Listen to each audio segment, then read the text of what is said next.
My name's Jason and I'm a control systems engineer.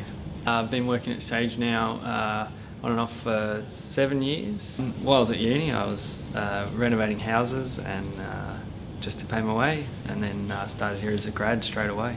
I really enjoy 3D printing, so I've built my own 3D printer and I enjoy just tinkering on that and yeah, making all sorts of objects. It's pretty cool. Anything, well, it's 3D printing, you can print whatever comes to your mind.